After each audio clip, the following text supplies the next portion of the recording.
les énergies des éclipses de juin et juillet 2020, et notamment celle du 21 juin, en lien avec ces deux gardiennes. Bonjour, ici Dorian Vallée, je suis auteur et créateur du site Terre Cristalline, et sur cette chaîne, je vous guide pour passer d'un état de limitation à un état de plein rayonnement. Vous pouvez télécharger gratuitement mon livret Rayonner en toute simplicité. Gratuitement, vous avez tous les liens en dessous de cette vidéo pour le faire. Aujourd'hui, je viens vous parler des énergies de ces éclipses, puisque c'est un peu le portail vibratoire majeur de cette année, là où ça pulse le plus. Et d'ailleurs, les personnes sensibles peuvent déjà ressentir à quel point c'est intense, à quel point il y a le feu, il y a de la chaleur, il y a de la consommation. Et donc je vais vous parler en fait de ces trois éclipses rapidement. Je me suis vraiment, comment j'ai ces informations, je me connecte simplement au fond de moi, en communion avec ces différentes éclipses, ces différentes dates, et se présente. Ce qui se présente, c'est le vivant qui parle à travers ce qui a besoin d'être vu, ce qui a besoin peut-être d'être saisi, juste pour que ça puisse se passer de façon fluide. Donc on va commencer.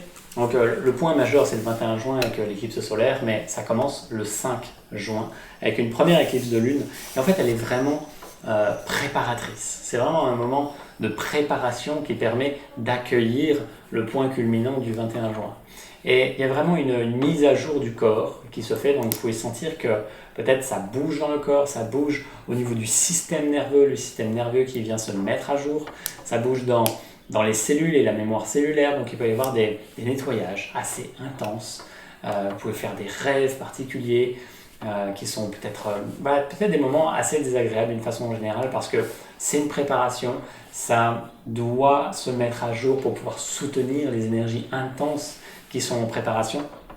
Et donc voilà, l'idée c'est vraiment d'être avec ça. Ça peut être inconfortable, ça peut être très émotionnel, et ça peut être très intense pour les corps de base en fait.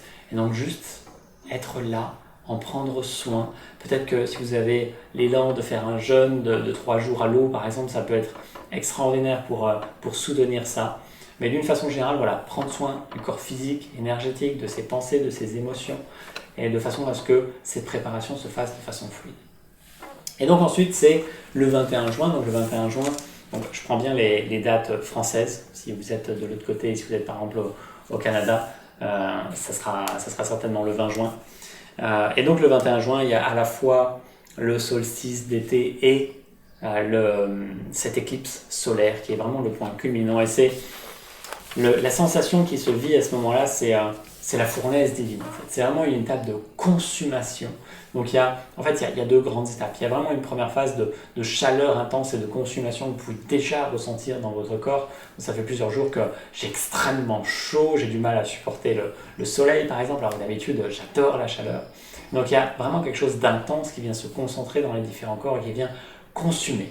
Consumer, c'est vraiment une invitation à lâcher toutes les attaches, à laisser se consumer tout ce que nous sommes, tout ce que nous croyons être, toutes les attaches que nous avons pour pouvoir être pleinement ce que nous sommes en essence.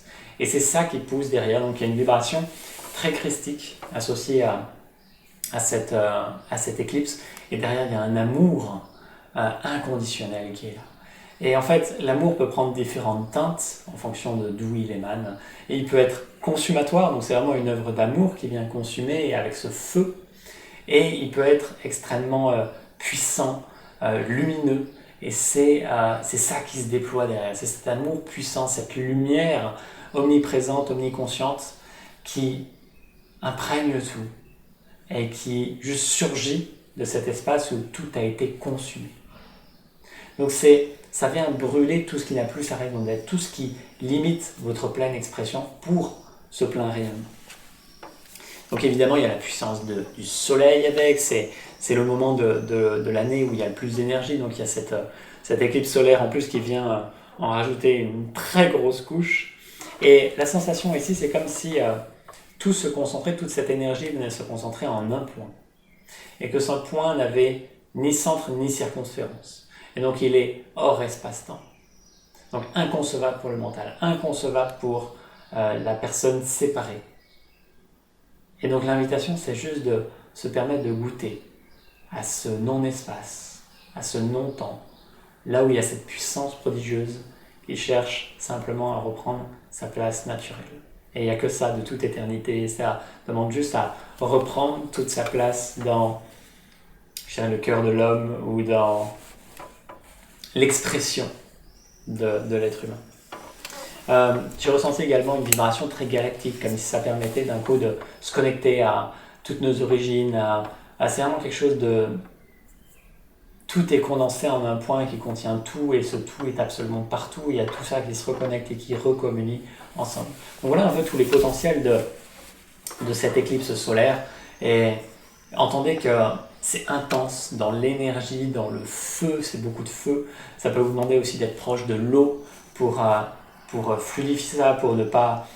pour que ça se passe en douceur en fait pour tous les corps, parce que ce feu peut être très incisif, très consumatoire, c'est très puissant, ça brûle tout ce qui passe.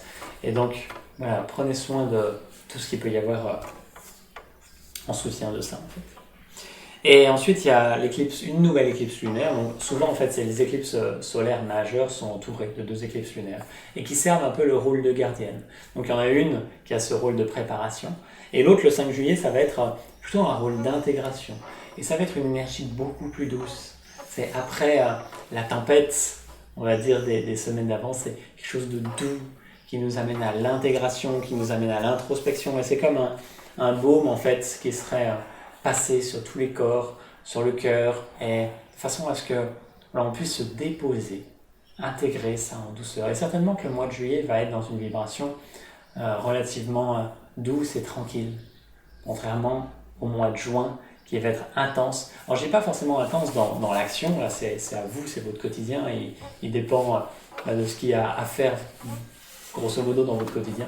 Mais ça peut être intense dans les émotions, dans l'énergie, alors que juillet va être beaucoup plus doux et dans l'intégration. Donc voilà, l'idée d'avoir ces différentes informations, et je vous invite vraiment à faire cet exercice par vous-même, en fait, à vous y connecter et sentir ce que cela crée pour vous. Je vous donne des guidances, mais après vous êtes libre. Il n'y a aucune vérité universelle dans ce que je livre là, c'est vraiment un partage qui se fait en communion avec le vivant, et vous avez votre propre expérience dans ce processus-là aussi.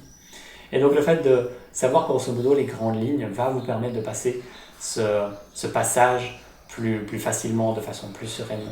Et ensuite on aura évidemment la reconnexion cristalline du mois qui sera le 21 juin, le dimanche 21 juin, pour soutenir l'intégration et faire que ça se passe de façon la plus fluide possible, que vous puissiez intégrer, ramener à vous, reconnecter, communier avec tout ce avec quoi ça fait du sens, et c'est utile de le faire pour vous dans l'instant, et faciliter évidemment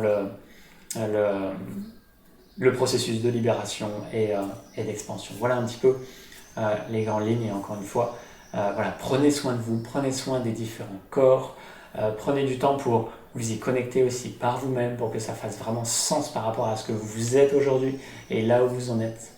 Et voilà, si vous avez l'élan de rejoindre la reconnexion cristalline, ça sera avec grande joie de vivre ce moment ensemble. D'ici là, portez-vous bien, vivez une merveilleuse journée, et je vous dis à très très bientôt. Namasté.